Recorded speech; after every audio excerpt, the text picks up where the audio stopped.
ఉందో, ఎప్పుడైతే ఆలయంలో భగవంతుడికి సేవలు చేయటం ప్రారంభం చేస్తామో ఈ ప్రపంచం అంతా కూడా సుఖంగా సంతోషంగా ఉంటుంది. అందుకు ఒక ఆలయం రావటము, ఒక ఆలయం ఉండటము అనేది అన్నిటికంటే ముఖ్యమైన విషయం. మీరు ఎప్పుడైనా ఇది విన్నారా? దేశం అంటే మట్టి కాదోయ్, దేశం అంటే ఆలయం అంటే విగ్రహాలు కాదు, ఆలయం అంటే డివోటీస్.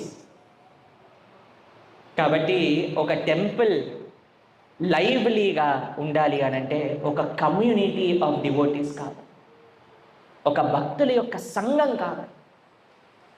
ఎన్నో పెద్ద పెద్ద మందిరాలు ఉన్నాయండి.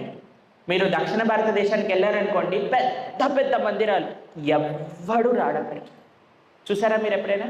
మీరు వెళ్తే కానీ పూజారి మన ముందే డోర్ తీసి లోపలికి వెళ్ళి, గర్భాలయం తీసి లోపలికి వెళ్ళి దీపం ముట్టించి ఆరతిచ్చిన ఆలయాలు కూడా మేము చూసాం. ఎందుకు? భక్తులు లేరు కాబట్టి.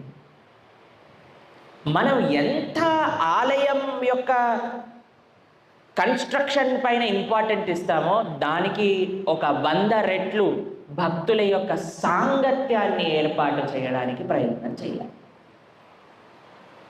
ఎలా భక్తుల యొక్క సాంగత్యం ఏర్పడుతుందండి అని మనం ఆలోచిస్తే, ఎప్పుడైతే మనం శ్రీల ప్రభుపాదుల వారు చెప్పిన విషయాలు చెప్పినట్టుగా ఆచరించటం ప్రారంభం చేస్తామో, శ్రీల ప్రభుపాదుల వారు ఇచ్చిన సర్వీసెస్ ఇచ్చినట్టు చేస్తామో,